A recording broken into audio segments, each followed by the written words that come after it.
Les émotions, les sentiments, les expressions, les phrases, les paragraphes. Il est essentiel de savoir les traduire et les exprimer correctement. Permettez-moi de vous donner une courte liste de suggestions pour apprendre à bien vous exprimer. Numéro 1, la répétition. Il suffit de pratiquer. Je ne connais pas de substitut à la pratique pour apprendre n'importe quelle compétence. Il faut simplement s'exercer encore et encore. Ma première tentative de donner des conférences, en particulier en dehors de mes cercles professionnels habituels, a été assez difficile. J'ai eu du mal à apprendre à bien m'exprimer, mais j'ai persévéré et je me suis amélioré. J'anime un séminaire intitulé « Relever le défi de la réussite ». Il dure environ 4 heures et je peux le faire sans notes. De temps en temps, une personne vient me voir et me dit « Vous avez donné une conférence ce soir pendant 4 heures sans aucune note. Comment pouvez-vous faire cela ?» Je réponds « C'est très simple, je l'ai fait des milliers de fois. C'est ce qu'on appelle la pratique. Vous le faites encore et encore, fréquemment. » J'ai une bonne question pour vous. Combien de temps voulez-vous consacrer pour devenir bon dans ce que vous faites ? Si vous répondez « Pas très longtemps », alors vous devez le faire souvent. Pratiquez-le souvent. La répétition est à l'origine de la compétence. Il est également important que la répétition vise à s'améliorer, car il est parfois facile de se contenter de répéter sans chercher à progresser réellement. Que dire de l'homme qui parle depuis 10 ans, mais qui fait les mêmes erreurs verbales qu'il y a 10 ans ? Il y a 10 ans, il a dit « Je ne sais pas trop comment formuler cela ». 10 ans plus tard, il dit « Je ne sais pas trop comment le dire ». Nous lui disons « 10 ans, c'est trop long pour ne pas savoir comment le présenter. Nous pouvons vous accorder 10 heures pour ne pas savoir comment l'exprimer. Vous pouvez pousser notre patience et prendre 10 jours pour ne pas savoir comment l'exprimer. Mais nous ne pouvons pas vous donner 10 ans. 10 ans, c'est trop long pour ne pas faire suffisamment de progrès dans l'amélioration des compétences linguistiques. » Donc, la répétition avec un objectif précis. L'objectif est de grandir et de changer, de se développer, de s'étendre, de faire des progrès. Voici d'autres éléments qui permettent de bien s'exprimer. La sincérité du cœur avec une intention noble, le souhait d'apporter de la valeur. Cela ajoute énormément à votre capacité à bien parler, à bien communiquer. Il n'y a pas de substitut à la sincérité. Je peux vous pardonner une erreur de jugement, mais je ne peux pas vous pardonner une erreur d'intention. L'autre élément clé pour bien s'exprimer est la brièveté. Une partie de la clé est d'être bref. Vous ne pouvez pas vous attarder trop longtemps. J'ai découvert, au cours de mes conférences et de mes interventions dans le monde entier, que vous ne pouvez pas vous attarder trop longtemps sur un point donné. J'avais l'habitude de raconter des histoires trop longues, interminables. Je m'impliquais dans une longue histoire qui n'en finissait pas. Lorsque j'arrivais à la chute, les gens oubliaient le début de l'histoire. Maintenant, ça n'a plus de sens, c'est trop long. Voici pourquoi la brièveté est importante. La durée d'attention humaine est courte. Vous n'avez pas beaucoup de temps pour tout dire avant de perdre votre public. Parfois, nous essayons de compenser par des mots ce qui nous manque en termes de confiance en soi. La clé de la brièveté réside donc en partie dans le développement personnel, l'épanouissement personnel, la prise de conscience personnelle, la compréhension de sa propre valeur. Vous pouvez maintenant utiliser l'économie de mots, et c'est une bonne chose. Ce que vous êtes ajoute tellement de poids à ce que vous dites que vous n'avez pas besoin d'en dire beaucoup. Ensuite, il y a le style, qui comporte toutes sortes d'éléments, depuis le langage corporel et les gestes jusqu'aux expressions faciales, aux yeux et aux émotions. Mais le style est très important. Voici une partie de l'astuce. Ce n'est pas seulement le sujet que vous traitez, c'est aussi la manière dont vous le traitez. Le style est important pour attirer l'attention de quelqu'un et pour mettre l'accent sur le sujet. J'ai quelques bonnes remarques à faire sur le style. Étudiez le style, mais ne vous contentez pas de copier le style de quelqu'un. Veillez à ce que l'étude du style devienne distinctement la vôtre. Mais il est également important d'étudier la façon dont les gens s'expriment. Étudiez cela, puis empruntez des éléments aux personnes que vous admirez et à leur façon de communiquer. Vous veillerez alors à ce que tout cela se fonde en vous et devienne votre propre style. Le style est très important. Il existe une grande variété de styles, mais il est important d'étudier son propre style et de se demander « Comment est-ce que je me présente dans mon style ? Devrais-je apprendre à mettre plus d'emphase ? Devrais-je apprendre à être plus emphatique ?» Toutes ces choses concernent le style. Vient ensuite le vocabulaire. Pour bien s'exprimer, il faut bien choisir les mots. Pour enrichir mon vocabulaire, j'avais l'habitude de mettre 3 ou 4 mots que je ne connaissais pas sur une carte que j'accrochais au pare-soleil de ma voiture. À l'époque, je voyageais beaucoup en voiture. À la fin de la journée, je maîtrisais 2 ou 3 mots. Le vocabulaire est une façon de voir. L'une des raisons d'être du vocabulaire est d'interpréter ce que nous voyons, d'interpréter ce que nous entendons. Le vocabulaire de l'esprit s'attaque aux mots et aux images qui nous viennent à l'esprit. Or, si vous ne disposez pas d'un ensemble de mots, de compétences et d'outils suffisants pour interpréter, vous pouvez imaginer les erreurs et les fautes que vous commettrez dans votre jugement. Et comme le vocabulaire est une façon de voir, si vous ne voyez pas bien, vous pouvez imaginer les erreurs que vous pouvez commettre et comment elles s'aggravent au fil de la vie. Avec le vocabulaire, nous faisons deux choses. Nous interprétons et nous exprimons. Les mots que nous possédons sont les seuls mots dont nous disposons. Les mots que nous connaissons sont les seuls outils dont nous disposons. La priorité est d'interpréter ce qui se passe, d'interpréter ce qui est dit et d'exprimer son cœur et son esprit. Maintenant, si vous ne pouvez pas bien interpréter et si vous ne pouvez pas bien exprimer, vous pouvez imaginer à quel point c'est un obstacle à la bonne vie et aux trésors supplémentaires, aux sentiments supplémentaires, à la conscience, aux richesses, au pouvoir, à l'influence. Il est donc très important d'avoir un bon vocabulaire. Alors, je vous le demande, l'un des livres les plus importants de votre bibliothèque devrait être le dictionnaire. Maintenant, voici la dernière partie sur la façon de bien le dire. N'oubliez pas de le dire, pratiquez l'art à chaque fois que vous en avez l'occasion et essayez de bien le dire. Il est facile d'être paresseux en langue toute la journée et de ne pas pratiquer le don et l'art. Alors, quand vient le moment de faire un discours important, de s'adresser à un enfant, il nous manque les mots, la finesse et le vocabulaire, simplement parce que nous n'avons pas l'habitude de le faire tous les jours. Si vous voulez devenir bon en communication, vous devez être conscient de vous entraîner chaque jour pour vous améliorer afin que, lorsque les occasions importantes se présenteront, vous ayez le don, le style, l'acuité, la clarté, la substance et l'émotion. J'ai une phrase clé pour vous. Les actes ne remplacent pas les mots. Ne manquez pas de le dire maintenant. Nous avons entendu la vieille expression « les mots ne remplacent pas les actes ». C'est vrai, parler, parler, ne jamais agir, ce n'est pas bon. Mais ce n'est pas bon non plus, agir, agir, agir et ne jamais parler. Nous devons être doués de parole si nous voulons profiter de tous les trésors de la vie. Alors pratiquez à chaque occasion qui se présente et mettez le don des mots au travail pour accompagner l'activité. Vous commencerez à ressentir une excitation croissante à l'idée d'utiliser le langage pour toucher quelqu'un, pour traduire les sentiments du cœur et de l'esprit, et la réponse que vous obtiendrez, ainsi que les résultats que vous obtiendrez, commenceront à croître en quantité mesurable. Je vous demande simplement de prendre le temps de vous engager dans ces arts et ces pratiques, le don du langage, la communication qui affecte les gens en lisant des mots. Voici la troisième étape d'une bonne communication, lire son public. Il est très important de lire et de capter les signaux de ce qui se passe dans votre auditoire. Lorsque j'ai commencé à donner des conférences en dehors de mes cercles d'affaires, j'ai eu quelques difficultés à lire mon public. Je pense que mes premiers auditeurs auraient tous pu partir au milieu de la conférence et je ne m'en serais jamais rendu compte. J'étais tellement concentré sur ce que je disais que j'étais un peu inconscient de ce qui se passait à l'extérieur. Puis j'ai finalement appris à lever les yeux, à regarder et à voir ce qui se passe. C'est ce que nous appelons lire ce qui se passe. Il est tout aussi important de lire une personne, de lire un enfant.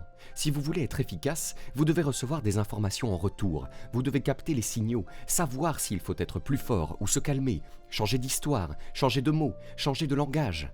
Tout cela passe par une bonne capacité à lire votre public. Permettez-moi donc de vous donner quelques indices sur la lecture de votre auditoire. La première est tout simplement d'écouter. Une partie de la lecture consiste à écouter. En écoutant bien, vous obtenez beaucoup d'indices sur ce qu'il faut dire, sur tout ce qu'il faut dire. Depuis toujours, je pense que nous avons appris que pour être un bon orateur, il faut être un bon auditeur. C'est là que vous prenez l'information, c'est de bien écouter, surtout dans une conversation privée, une conversation plus informelle, de bonnes habitudes d'écoute. Cela fait partie de la lecture. Deuxièmement, vous devez lire ce que vous voyez. Il s'agit en partie d'être conscient, n'est-ce pas? Le langage corporel, la lecture de ce que vous voyez. Voici ce que nous enseignons en matière de leadership. Ne confondez pas courtoisie et consentement. Dans une société polie, nous avons parfois appris à être courtois, mais cela ne veut pas dire que nous gobons l'histoire. Si quelqu'un est poli, sourit et acquiesce, vous devez vous assurer de ne pas mal interpréter cette attitude et de ne pas vous arrêter avant d'être pleinement persuadé. Ne confondez pas gentillesse et acceptation. Dans une société polie, nous avons appris à être gentils, mais cela ne signifie pas que nous avons accepté. Il faut donc être un peu plus subtil pour savoir si, dans une société polie, quelqu'un adhère ou non à votre argument, s'il est persuadé par votre présentation. Le langage corporel permet donc de capter ces signaux. Voici maintenant celle qui est probablement la plus efficace, mais aussi la plus insaisissable. La lecture des signaux émotionnels. C'est un domaine dans lequel les femmes peuvent avoir une certaine avance sur les hommes, en ce qui concerne les signaux émotionnels. Je pense que les hommes peuvent acquérir ces compétences, mais il est possible que les femmes aient davantage d'automatisme dans ce domaine. Cependant, c'est quelque chose que nous devons tous apprendre. Les signaux émotionnels. Il s'agit de savoir s'il faut changer de langage, être plus vif ou plus doux, s'attaquer à un problème ou se calmer et laisser le temps de s'imprégner. Il s'agit en partie de capter les sentiments, les émotions, d'être sensible à la situation. Ce n'est pas facile, c'est un apprentissage supplémentaire, des compétences supplémentaires. Mais c'est ce que l'on appelle l'apprentissage au sommet pour ces mesures supplémentaires de récompense qui découlent de la communication en acquérant ces compétences supplémentaires. Troisièmement, et c'est très important, lisez votre public. Comment vous sentez-vous? Quel est l'effet produit par un enfant dans un auditorium rempli de personnes?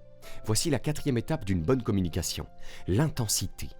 C'est ici que commence le pouvoir de ce que nous disons. Une partie de la force de ce que nous disons réside dans les mots que nous choisissons. La plus grande partie de la force de ce que nous disons réside dans les émotions qui sont chargées dans les mots. Voici ce qui a du pouvoir, des mots incomparables, chargés d'émotions. Il n'y a pas de plus grand pouvoir. Les mots ont un effet, mais les mots chargés d'émotions ont un effet incroyable. Mes mots peuvent vous atteindre, mais si je ne peux pas vous toucher avec mon esprit, si je ne peux pas vous toucher avec mes émotions, mes sentiments, mes croyances, alors je ne vous ai probablement pas beaucoup touché. Les sentiments, les croyances, l'engagement, tout ce que je suis, si je peux mettre plus de ce que je suis dans ce que je dis, rien ne dit quel miracle je peux faire. Il n'y a rien à dire sur l'effet que je peux avoir. La véritable persuasion vient du fait que vous vous mettez dans ce que vous dites.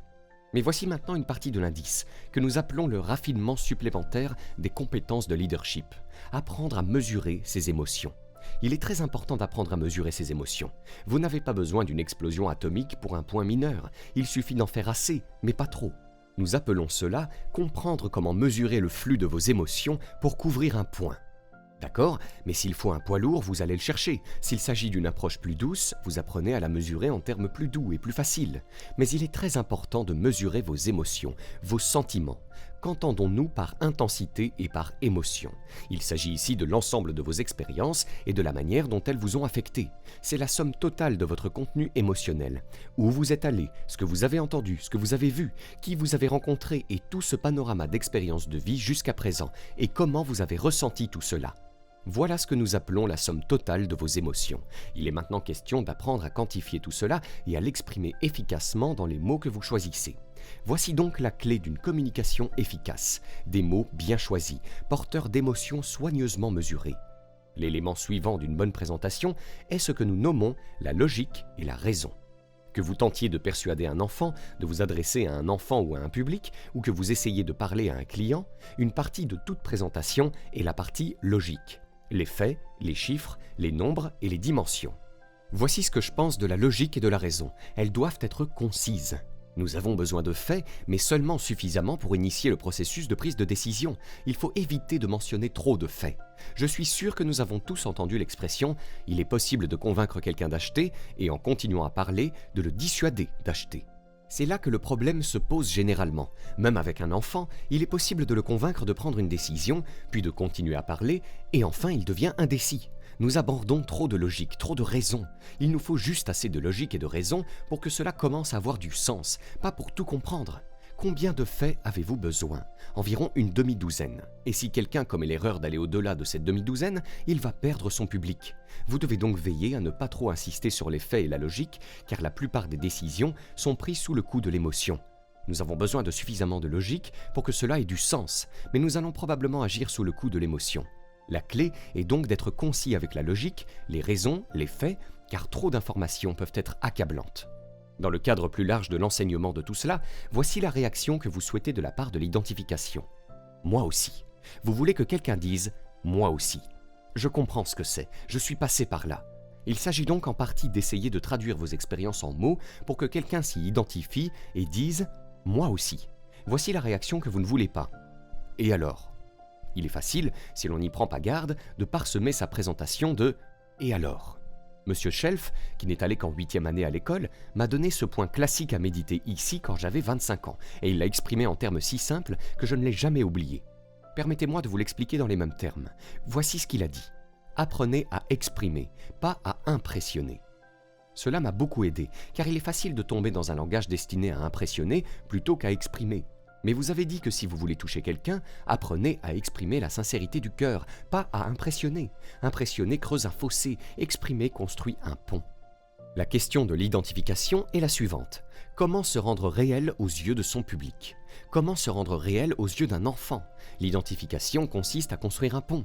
Lorsque vous rencontrez quelqu'un pour la première fois et que vous voulez simplement faire connaissance, construire un pont, établir un lien, un indice est de trouver quelque chose que vous avez en commun. C'est par là que vous commencez, quelque chose que vous avez en commun. Voici l'indice pour vraiment toucher les gens. Commencez là où ils sont avant d'essayer de les emmener là où vous voulez qu'ils aillent. Rencontrez les gens là où ils se trouvent. Si quelqu'un souffre, vous devez le rencontrer dans sa douleur. Si quelqu'un a des problèmes, commencez par aborder ces problèmes. L'essentiel est de commencer là où se trouve la personne.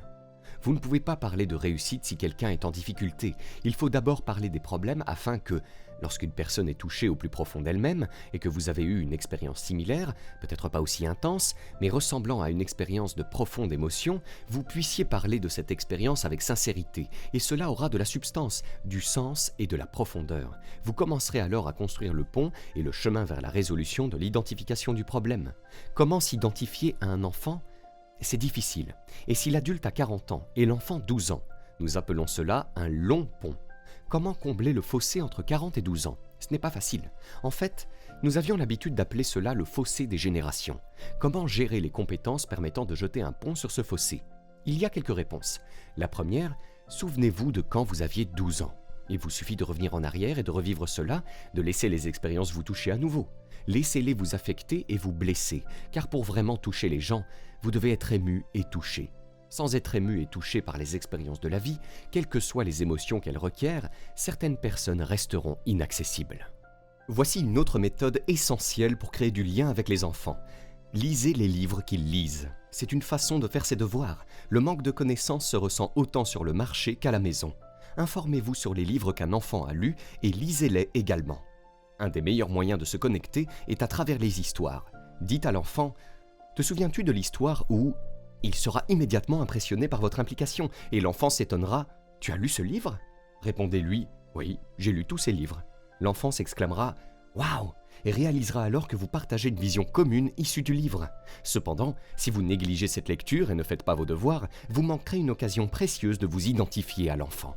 Voici le grand défi, s'identifier à quelqu'un qui est différent de vous en termes de couleur, de religion ou de circonstances. Comment une personne qui a réussi peut-elle atteindre et toucher quelqu'un qui n'a pas réussi? Tout d'abord, elle doit parler de son combat et non de son succès. Laissez-moi vous donner un indice pour bien s'identifier. Votre lutte sera plus souvent identifiée que votre succès. Si vous avez 1 heure pour parler et que vous passez 50 minutes sur votre réussite, nous appelons cela creuser un gouffre, pas construire un pont. Vous devez consacrer la majeure partie de votre temps à parler de votre lutte, de vos peurs, de vos appréhensions, des moments où vous avez hésité, où vous étiez sur le point d'abandonner. Il faut y consacrer du temps. C'est ce qu'on appelle l'identification et la construction d'un pont. Ensuite, prenez-les par la main et montrez-leur votre succès lorsqu'il a du sens, car il est le fruit d'une lutte, d'une décision, peut-être d'un chagrin d'amour et peut-être de la même situation que celle dans laquelle se trouve la personne à qui vous vous adressez. L'identification, qu'est-ce qui vous rend réel? Une partie importante de l'identification est le choix des mots. Un jour, Jésus a dit à ses disciples « Aujourd'hui, je vais vous apprendre à pêcher. » Quel choix de mots important? Le poisson. À qui s'adresse-t-il? Aux pêcheurs. C'est ce que nous appelons être brillant. Il n'a pas dit « je vais vous apprendre à recruter ». Non, que savent-ils des recrues? Ces pêcheurs ne connaissent pas le recrutement. Et si vous persistez à dire recruter à des pêcheurs, nous vous considérons naïfs. Il faut changer de vocabulaire. Voici le prochain indice d'identification. Faites attention à ne pas utiliser le jargon de l'intérieur dans le monde extérieur. Parfois, à l'intérieur, certaines petites phrases accrocheuses deviennent confortables, mais à l'extérieur, elles deviennent étranges. Vous devez apprendre à changer de vitesse et à choisir les mots appropriés en fonction de votre public. C'est ce qu'on appelle le don de la langue, dans une variété de conscience pour apprendre à choisir les bons mots et les bonnes phrases en fonction de la personne à qui l'on s'adresse. Nous appelons cela la prise de conscience, le fait de ne pas être paresseux, le fait d'avoir une perception aiguë pour savoir à qui l'on parle et comment choisir les mots qui auront du sens. L'identification implique de se mettre à la place de l'autre en se rappelant sa propre douleur, sa propre joie et ses propres difficultés. Pour mieux s'identifier aux autres, il est utile de revenir sur sa propre vie et d'analyser ses circonstances, ses sentiments et sa conscience. Certaines histoires et expériences que vous avez vécues peuvent ne pas avoir été partagées depuis longtemps. Parfois, il n'est pas facile de traduire ou de parler d'une expérience récente. Cependant, avec le temps et une approche plus réfléchie, L'objectif est de ne pas perdre l'intensité de ces expériences, mais plutôt d'apprendre à les utiliser dans les conversations futures. Grâce au don du langage et de l'émotion, vous pourrez toucher la vie de quelqu'un, atteindre et influencer cette personne et la persuader. Il est important de développer un caractère fort, car cela aide les individus à renforcer leur intégrité, leur autodiscipline et leur sens des responsabilités. Ces qualités sont essentielles pour atteindre des objectifs, nouer des relations positives et prendre des décisions éthiques. La force de caractère aide également les individus à gérer les situations difficiles et les défis avec résilience et détermination. En outre, la force de caractère peut mener à une plus grande satisfaction personnelle et à un sentiment d'accomplissement dans la vie. À présent, vous pouvez découvrir gratuitement 5 idées de chaîne YouTube pour générer 1 000 € par mois sans montrer votre visage, en cliquant sur le premier lien dans la description de cette vidéo. Et si vous avez aimé cette vidéo, cliquez sur le bouton j'aime et abonnez-vous à la chaîne maintenant pour ne rien rater.